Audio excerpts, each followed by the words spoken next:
Olá, está no ar MP Cidadão. No programa de hoje você vai ficar por dentro dos principais destaques do portal do Ministério Público no quadro Minuto MPRJ. Você vai ver que o Grupo de Atuação Especializada em Meio Ambiente do MPRJ, o GAEMA, obteve mais uma conquista na questão da climatização da frota de ônibus no Rio de Janeiro. No nosso bloco de entrevistas, nós receberemos o promotor de justiça André Fará, para o primeiro de 2 programas sobre liberdade de expressão. Está no ar para todo o Brasil, MP Cidadão, o Ministério Público mais perto de você.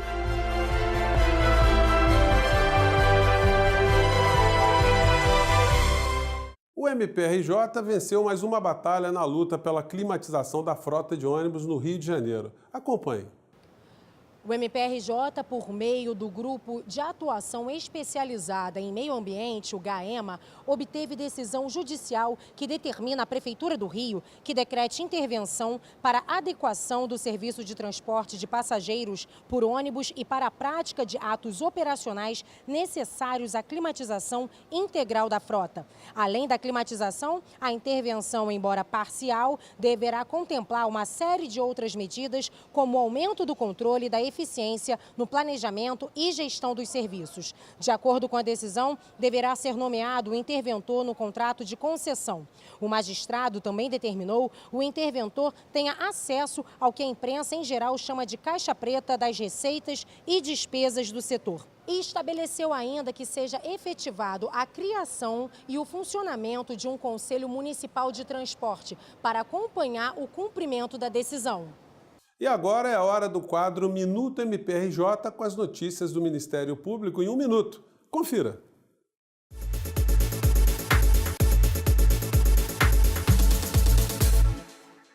Olá, José Fernandes. O MPRJ assinou resolução inédita que determina que os trâmites relativos à apuração e à responsabilização de crimes que resultem na morte de crianças e adolescentes sejam priorizados pelas promotorias de justiça. O documento foi assinado na sede do MPRJ pelo Procurador-Geral de Justiça interino, Ricardo Ribeiro Martins, e pela Corregedora-Geral em exercício, a Procuradora de Justiça Ana Cíntia Lazari. A assinatura foi acompanhada por um grupo de adolescentes de diferentes comunidades do Rio de Janeiro, que participavam da programação do Dia Mundial da Criança, celebrado em 20 de novembro. Outra notícia de destaque é que o MPRJ, por meio da 3ª Promotoria de Justiça de Tutela Coletiva do Núcleo Duque de Caxias, obteve junto à 2ª Vara Cível da comarca de Belfor Roxo decisão liminar favorável nos autos da ação civil pública por ato de improbidade administrativa. A ACP requer a quebra do sigilo bancário do Grêmio Recreativo Escola de Samba Inocentes de Belfor Roxo, relativo ao ano de 2015, para apurar a destinação ilegal de verbas da Prefeitura de Belfor Roxo para a agremiação.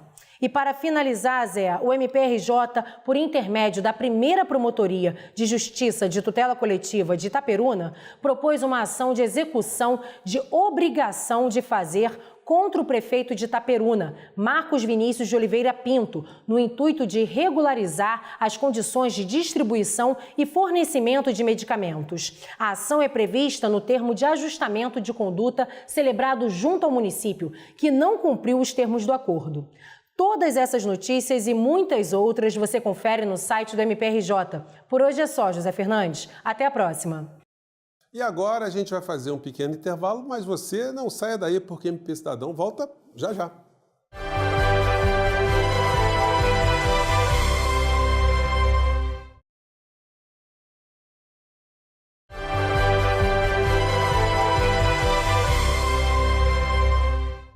E nós estamos de volta com o nosso bloco de entrevistas e hoje falaremos sobre liberdade de expressão. Aqui no estúdio eu recebo o promotor de justiça André Fará, ele que é assessor da Corregedoria-Geral do Ministério Público e titular da 2ª Promotoria de Justiça de Guapimirim. Bem, o nosso tema hoje é instigante, é atual, poderíamos dizer até que o tema é global, né? Então, vamos começar aqui a tentar destrinchar esse assunto aqui com o doutor André. Doutor André, obrigado por ter vindo aqui ao nosso MP Cidadão. Eu queria começar com essa primeira questão que foi colocada aqui na nossa abertura do programa, né? Liberdade de expressão. O que é isso exatamente? aonde é que começou a ser discutido esse valor, esse pilar, né, considerado hoje pilar das democracias? Agradeço o convite. De fato, é um tema recorrente, podemos dizer assim, na vida da sociedade, a liberdade de expressão. Hoje em dia, então, com a internet e a polarização que ela acabou proporcionando, a liberdade de expressão passou a ser um tema extremamente agudo, e a gente consegue ver nas eleições como que é um tema que afeta diretamente a vida do brasileiro como um todo. De fato, chega a ser até difícil voltar atrás, né? Voltar no passado e a gente pontuar quando que a liberdade de expressão se tornou algo relevante, ou quando o ser humano passou a entender como relevante a liberdade de expressão. De todo modo, é importante a gente relembrar a Revolução Francesa e a própria formatação prévia à Constituição norte-americana como dois marcos bastante interessantes e importantes para fins do desenho da liberdade de expressão. Estudando o tema, se aprofundando no tema, a gente consegue ver que os Estados Unidos da América são um país que mais trata de forma sólida ou de forma bastante protetiva a liberdade de expressão, né? A primeira emenda à Constituição norte-americana, ela é expressa em dar uma tutela praticamente absoluta à liberdade de expressão, o que engloba, já posso logo adiantar, várias facetas. Então, os Estados Unidos, desde então, mas com uma evolução muito forte a partir do século XX e despontando na virada para o século XXI com o progresso da internet, os Estados Unidos são o país que, de fato, se desenvolve e se doutrina a liberdade de expressão de uma forma bastante forte. Então, André, pelo que o senhor está falando, assim, dá para a gente depreender que a liberdade de expressão seria uma conquista no processo civilizatório? Porque o senhor ficou falando aqui, eu fiquei pensando, né? A formação do conhecimento, ela ficou muito encaixotada dentro de dogmas religiosos, todas as culturas, né? Então, as verdades foram publicadas, elas foram impostas, né? E todo aquele que ousava a emitir uma opinião contrária a esses regramentos fora da caixa, alguns iam para até a fogueirinha, né? Então, podemos dizer que a liberdade de expressão, ela deixa um pouco para trás, ou bem para trás, algumas desses comportamentos, né? Veja bem, a liberdade de expressão, indo lá para trás e vindo para o presente, a gente consegue enxergar o seguinte: a liberdade de expressão, pelo próprio nome, é um direito de liberdade. O Estado liberal, o país que adote para si algum tipo de liberalismo, algum cunho liberal, ele vai tratar bem a liberdade de expressão.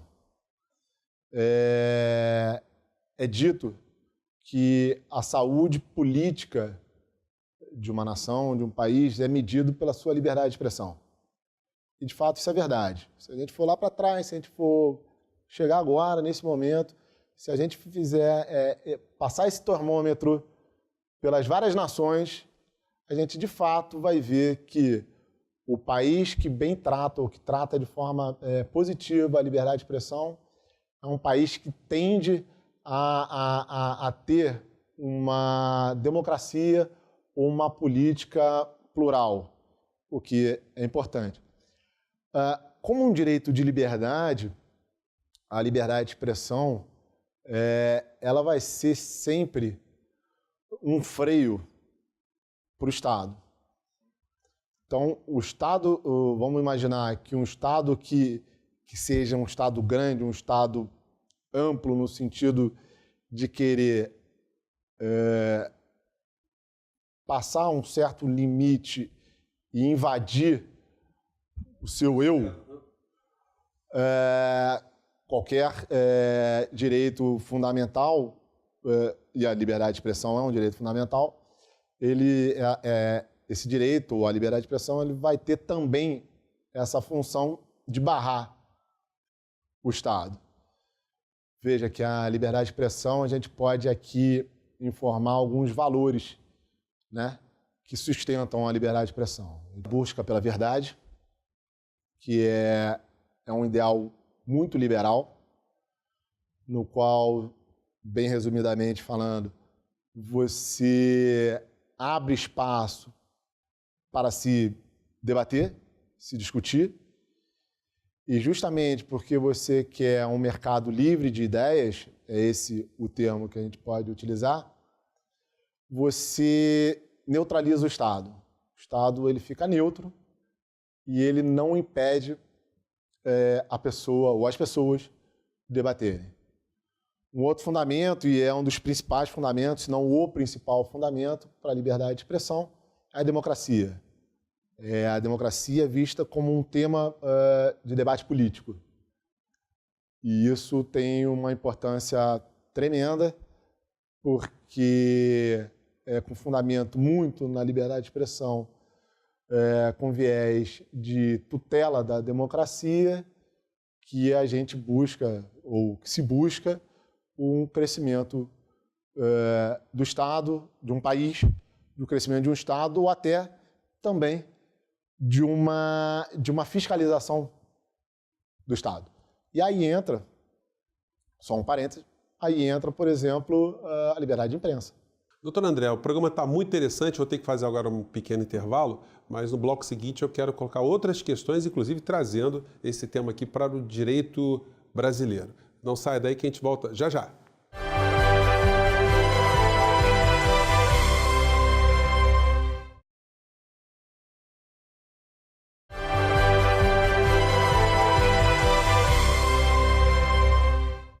E nós estamos de volta com o nosso MP Cidadão. O tema de hoje é liberdade de expressão, tema bastante atual e global também, né? Doutor André, no bloco anterior o senhor falou para a gente da evolução do tema, ainda nós caminhamos um pouco sobre isso, vemos que ali o conceito de liberdade de expressão e esses valores são conquistas recentes da sociedade, né? das civilizações.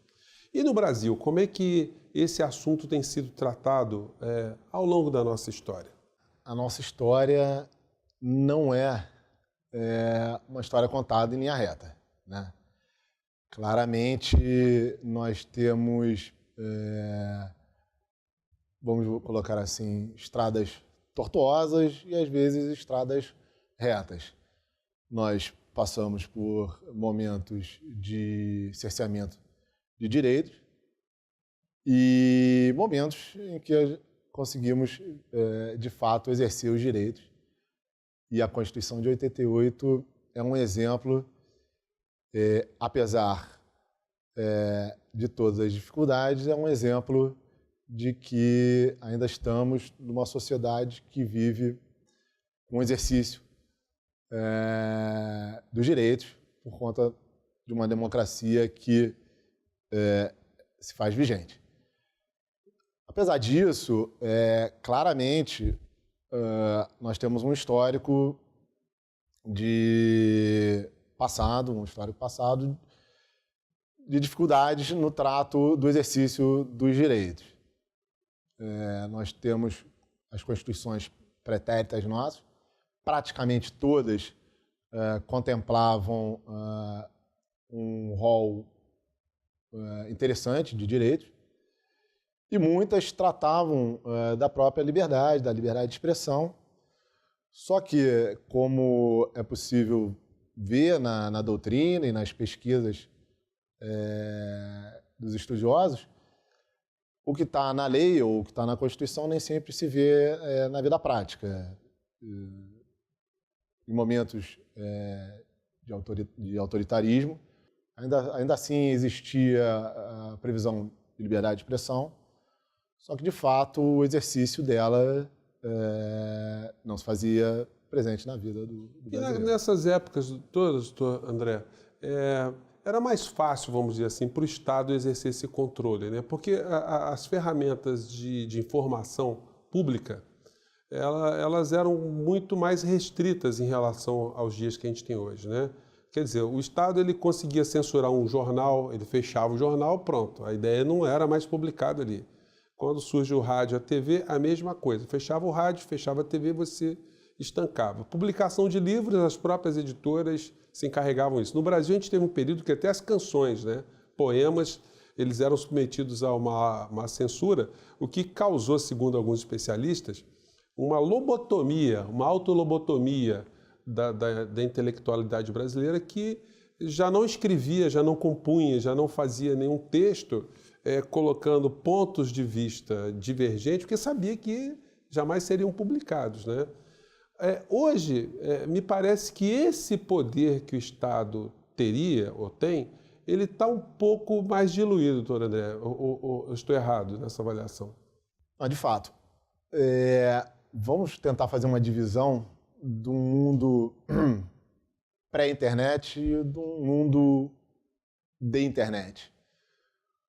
O mundo pré-internet, e um passo atrás, um Brasil pré-internet e, né, em regime de exceção, você, de fato, tinha um Estado muito grande que fazia controle de tudo. Dessa forma, você consegue abafar muito o discurso e controlar os meios de comunicação. Tentando evoluir um pouco, pós-ditadura, a gente consegue enxergar um exercício de direito, vamos colocar aqui no que a gente está debatendo, no direito de liberdade de expressão, você consegue exercer um pouco melhor, porém, a agenda ela é sempre muito tratada por um ou dois atores, né? E aí, seguindo um pouco no que você disse, como rádio e televisão são meios de comunicação que dependem do consentimento estatal, muitas das vezes você tem uma agenda ou limitada ou direcionada.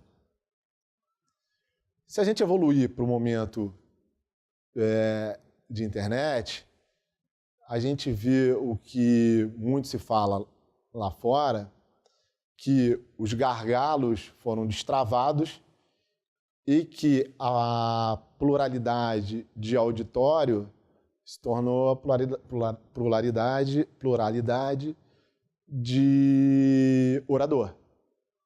A internet te permite isso, né?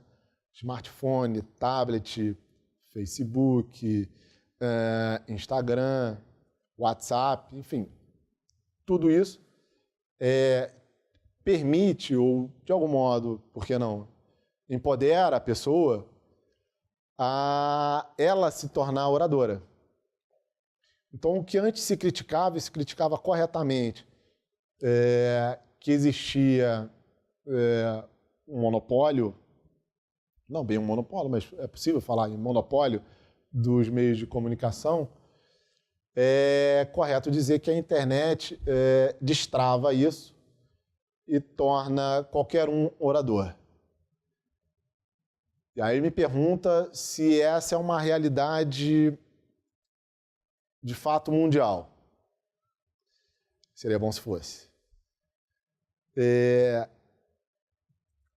Se a gente voltar na Primavera Árabe, a gente vai ver que a expressão ou o discurso, e ali o discurso era absolutamente político, então teria um fundamento democrático ali para você ter uma ampla proteção da liberdade de expressão, o discurso ali estava travado.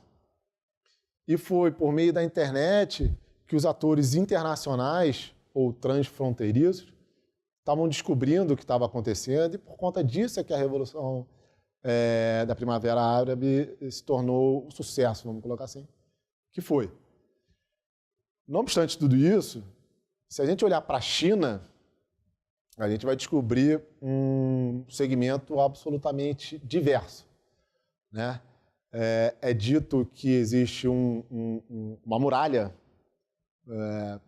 virtual, exatamente, uma muralha virtual que, de fato, impede esse livre tráfico de fato e de juízo crítico. Então, o chinês, apesar de realmente ter muita tecnologia, a tecnologia ela funciona muito de acordo com o que o Estado deseja, levando em consideração que o Estado é dominado por um partido político. Mas, então, a realidade ainda é diferente dependendo dos países. Porém, acho que é possível dizer que, voltado aqui para o Ocidente, a liberdade de expressão na internet, de fato, destravou as amarras que existiam no momento prévio. Olha, gente, o tema está super bacana, mas infelizmente a gente está chegando ao final do nosso MP Cidadão de hoje. Eu não posso deixar aqui de apresentar, como produto de uma dissertação de mestrado, nesse trabalho aqui do Dr. André Fará, que já está nas melhores livrarias jurídicas do ramo, né? E eu gostaria muito de agradecer a presença dele, Dr. André Fará, que é assessor da Corregedoria Geral do Ministério Público e titular da 2ª Promotoria de Justiça de Guapimirim. E você também pode nos acompanhar através das nossas redes sociais e mandar suas críticas e sugestões para o nosso e-mail que está aparecendo aí na base do seu vídeo. E a gente se encontra na próxima semana, porque a gente tem muita coisa ainda a debater no tema liberdade de expressão com o Dr. André. Um forte abraço e até lá.